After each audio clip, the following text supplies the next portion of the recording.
Coba bayangin, Ken Arok, raja dari Jawa Timur, naik tahta dengan keris empu gandring di satu tangan, dan ijazah Universitas Cambridge di tangan lainnya. Terlalu absurd, tapi secara timeline, bukan mustahil.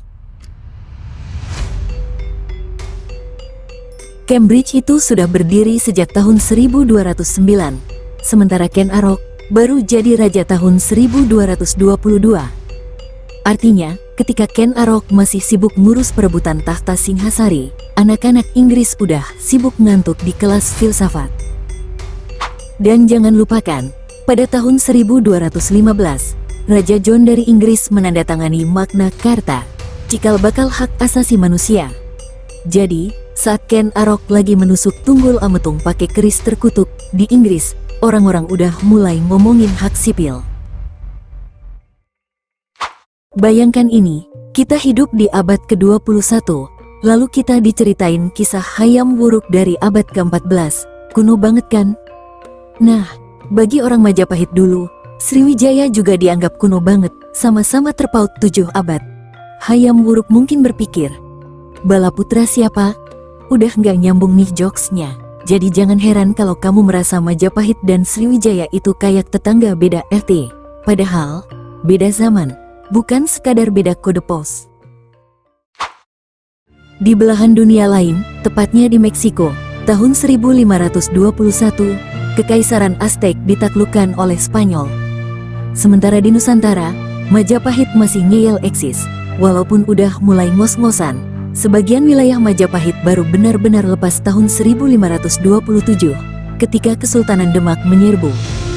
Jadi ya, waktu suku Aztec lagi sibuk dilindas konvoi kolonialisme, orang Majapahit masih sibuk debat, kita merdeka atau tetap ikut Gajah Mada ya?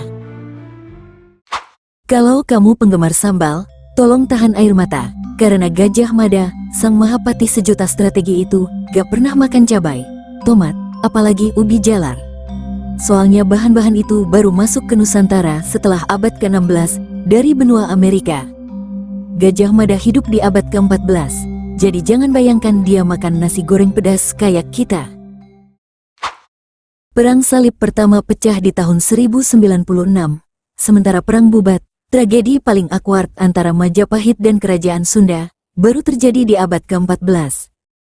Jadi, waktu orang Eropa lagi rebutan Yerusalem, di Jawa masih damai. Sampai akhirnya terjadi drama lamaran gagal, yang berujung perang di lapangan Bubat. Kalau dunia ini sinetron, maka Perang Bubat itu episode patah hati berdarah. Dan Perang Salib itu season pembuka genre action kolosal. Jadi begitulah, ternyata dunia ini nggak sebesar yang kita kira.